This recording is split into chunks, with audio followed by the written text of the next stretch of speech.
ladies and gentlemen, to an all-new reaction and review. Tonight, guys, I'm checking out a horror movie from 1932. That movie is Tod Browning's legendary Freaks.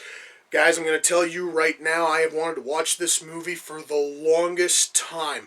I remember I actually had a chance to watch a little bit of it years and years ago. You see, probably about 20, 25 years ago.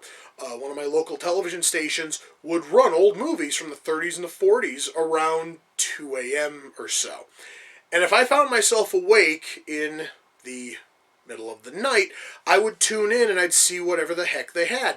And one of those nights they showed Freaks. I got to watch about 5 minutes of it, and then they cut to commercial, and unfortunately I fell asleep during the commercial break, so I never got to finish watching it.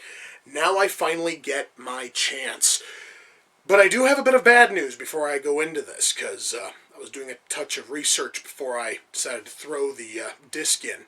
This is not the complete uncut version of Freaks. As far as most people can tell, the uncut original version of Freaks no longer exists. You see, back in 1932 when Freaks came out, it was deemed so shocking that the studio that released it, which was MGM, cut almost a half an hour from the movie. And as far as most people know, that half hour no longer exists. So instead of getting the original 90-minute theatrical cut, every version on VHS, DVD, and so forth have been the edited 62-minute version.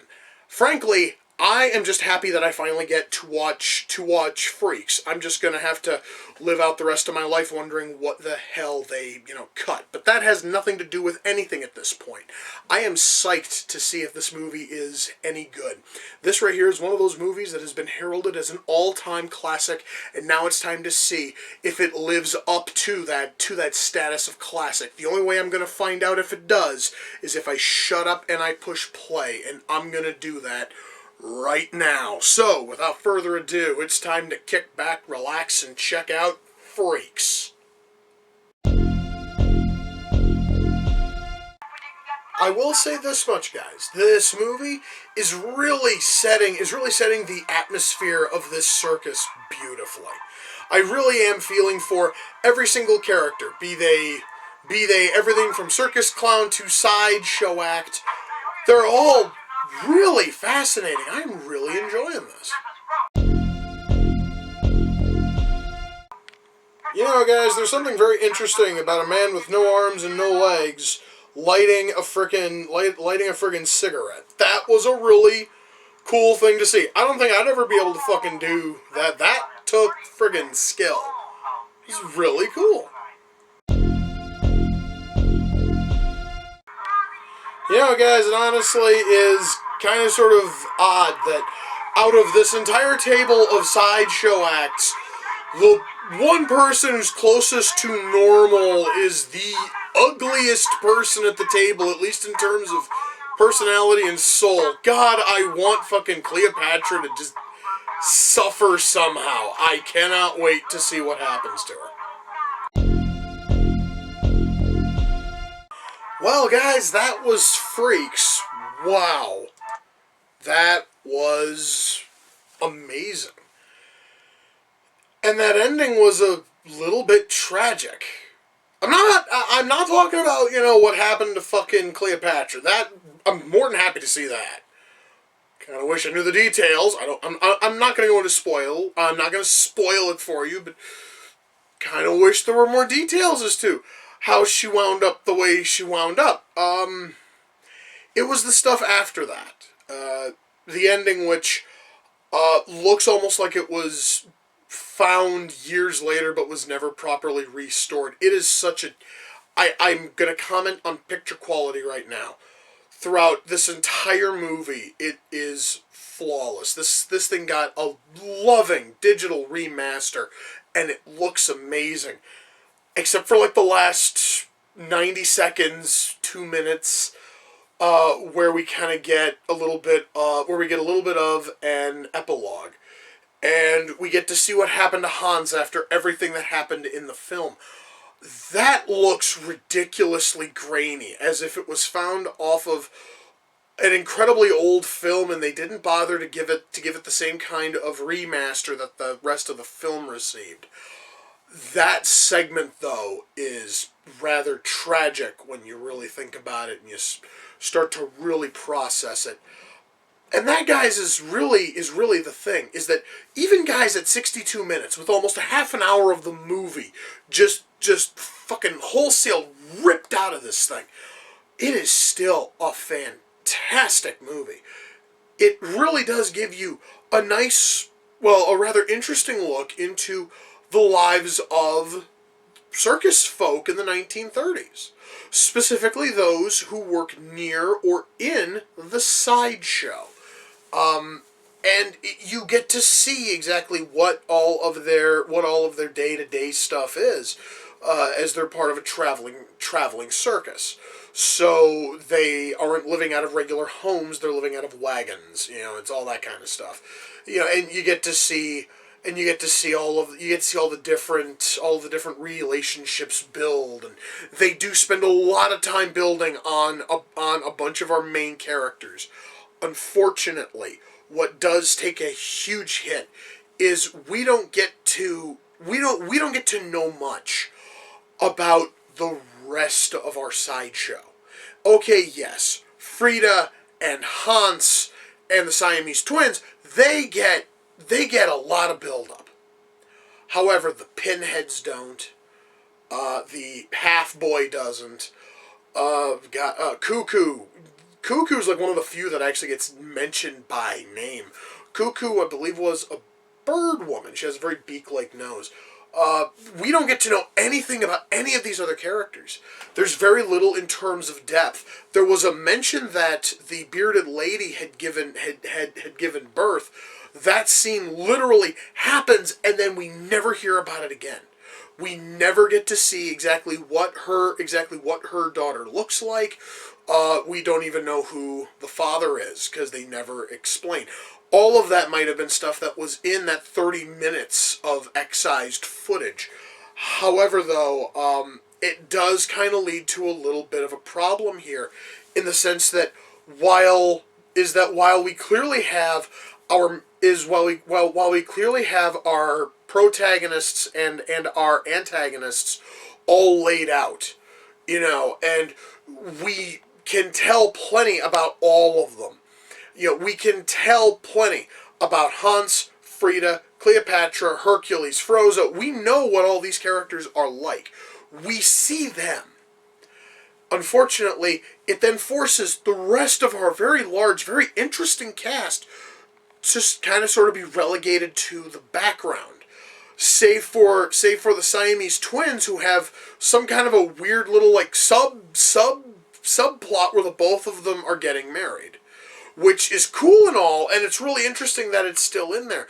I kind of wish that we'd have gotten something like that for the rest of our sideshow, because I would have loved to have heard more about these characters. Now, barring the lack of character depth, our actual story here is amazing. It's a very interesting story, because it basically is about, and they mention this like right at the very start of the film, that there is a code amongst the freaks. If you cross one of them, you've crossed all of them, and they will dispense swift sideshow justice. Well, I guess that there's how I would have summed it up, but, it basically is, if you screw with one of them, you're screwing with all of them, and they will get vengeance. Which is an awesome way to open up, because there's like the first thing you hear in the movie. And then the whole thing is a flashback about how this one person had crossed them.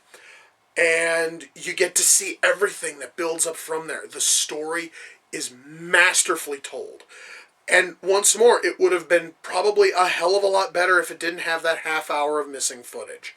However, I honestly am not going to complain much. What is here is still incredibly fascinating. Now, while the writing is really strong, acting is sort of where we have to talk about this a little bit, you see, because One of the big draws this movie had was, instead of utilizing special effects or puppetry or any of that in order to get our, band of circus freaks, they used actual sideshow performers, which means that you'll have people who were born with no legs, or are basically just a torso with nothing else, or are Siamese twins, are midgets or dwarves. There's like a bunch of different, midgets and dwarves, or pinheads, or any of that. And while that does help bring a whole lot of authenticity to this film, few, if any, of these characters performers are seasoned actors. And because of that, they kind of seem to stumble over their lines a bit.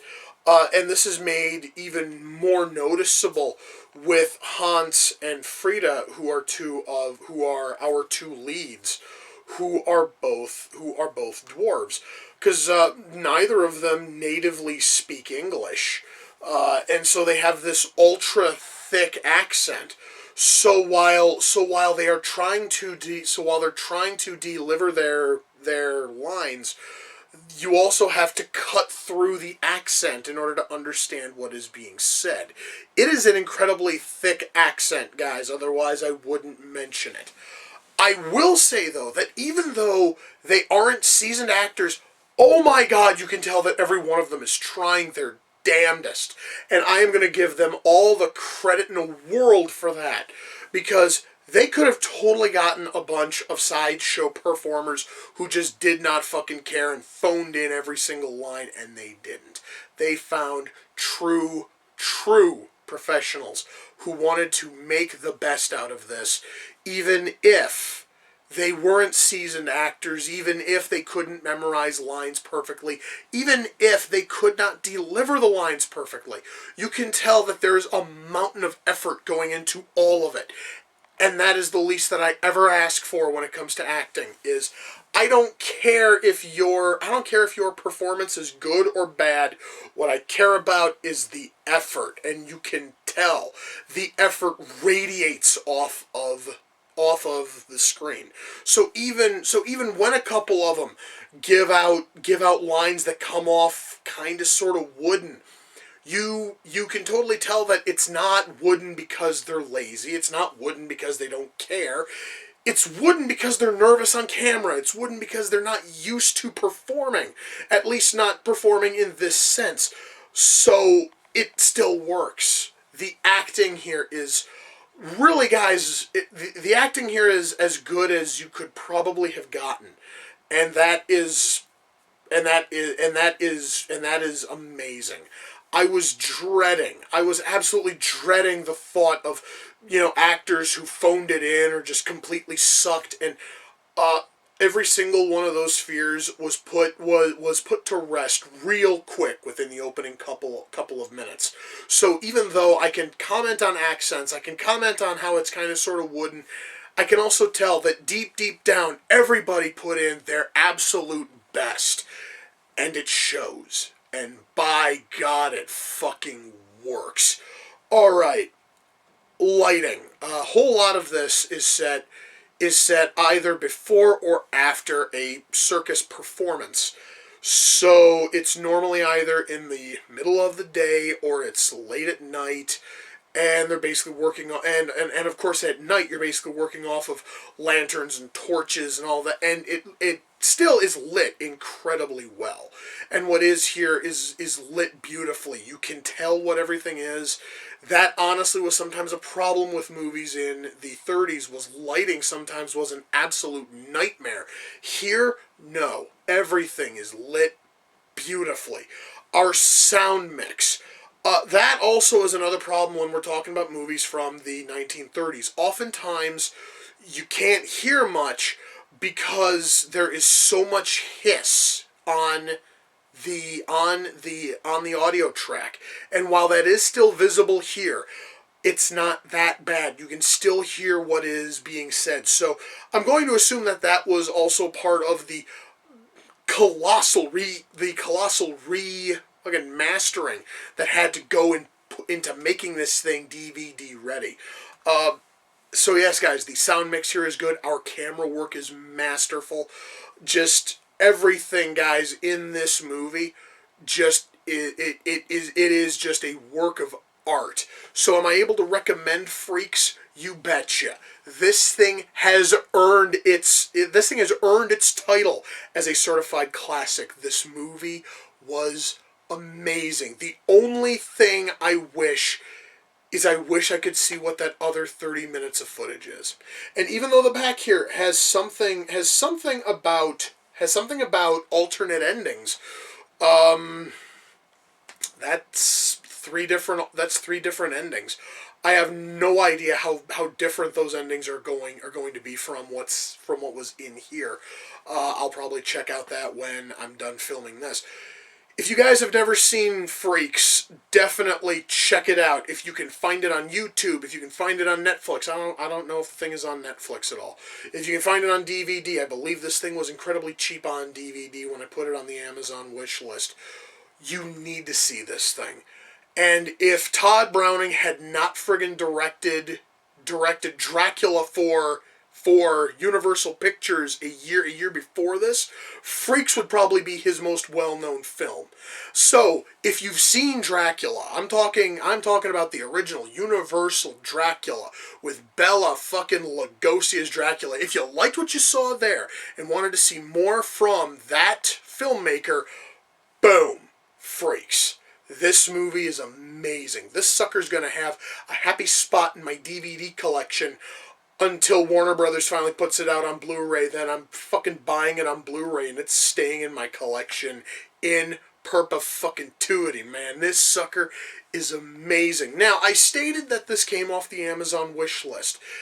And as much as I would love to give a shout out to the person who sent it in, I don't know who sent it in. They did not message me. They did not leave a name when they bought it off the wish list. I have no idea. But to the person who sent this, I thank you. I had been waiting decades.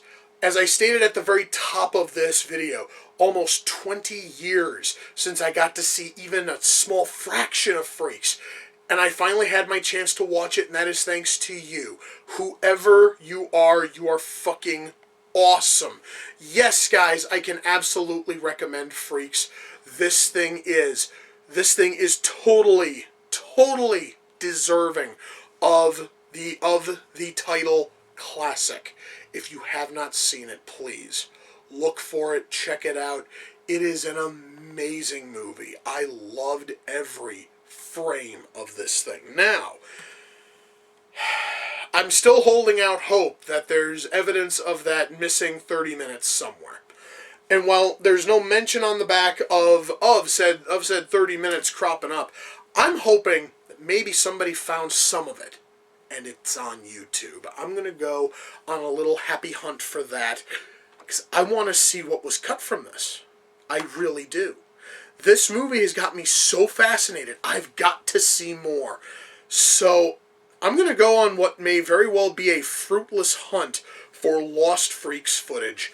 And I'm going to see if there's any plans to put Freaks out on Blu-ray. I really want this thing on Blu-ray so I can put it on my shelf there. Anyway, guys, that is going to do it for this episode of Reaction and Review. Until next time, ladies and gentlemen, take care, and I will see you all in the near future. Peace.